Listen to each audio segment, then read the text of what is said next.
दोपहर का वक्त था, बहुत तेज धूप थी। एक फकीर भिखारी मक्का में चिल्लाने लगा, भूखा हूँ, घर में कुछ नहीं है, बच्चों के लिए कुछ दो। किसी ने तवज्जो ना दी। सामने अबू जहल का घर था। दरवाजा खटखटाया।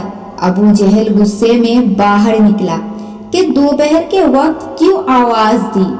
फकीर ने कहा, तू सरदारे कुरैश है, मैं कब से चिल्ला रहा हूँ, यहाँ कोई मेरी नहीं सुन रहा। अबू जहल ने कहा, मेरे पास तो जो रकम थी मैंने ऊंट खरीद लिए, अब देने को कुछ नहीं है। मैं तुम्हें मक्का के एक आदमी का नाम बताता हूँ, जो उसके पास जाता है उसको जरूर देता है। फकीर ने कहा, नाम बताओ। अबू जहल ने कहा, उसका नाम अली अलैहिस्सलाम है। फकीर पूछता पूछता घर तक पहुंचा।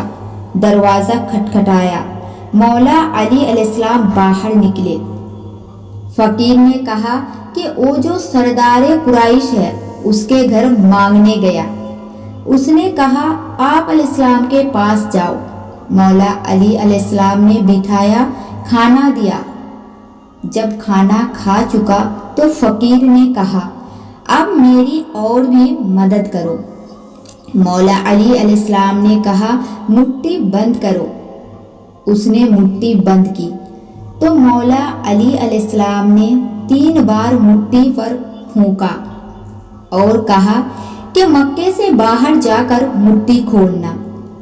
बंद मुट्ठी लिए चल पड़ा। अबू जहल ने देखा फकीर को तो उसके पीछे दौड़ा। कहा, अली अलैहिस्सलाम ने क्या दिया? फकीर ने कहा, जब मुट्ठी खोलेगी तो पता चलेगा। अब फकीर आगे आगे और अबू जहल पीछे पीछे। मक्का खत्म हुआ तो अबू जहल ने कहा कि अब मुट्ठी खोल, अब तो मक्का की हद खत्म हुई। फकीर ने जब मुट्ठी खोली तो आंखें खुली के खुली रह गई। 3 बड़े लाल उसकी हथेली में रखे थे। अरे, अली अलैहिस्सलाम ने 3 फूंक से 3 जोहरात बना दिए। सुभान अल्लाह।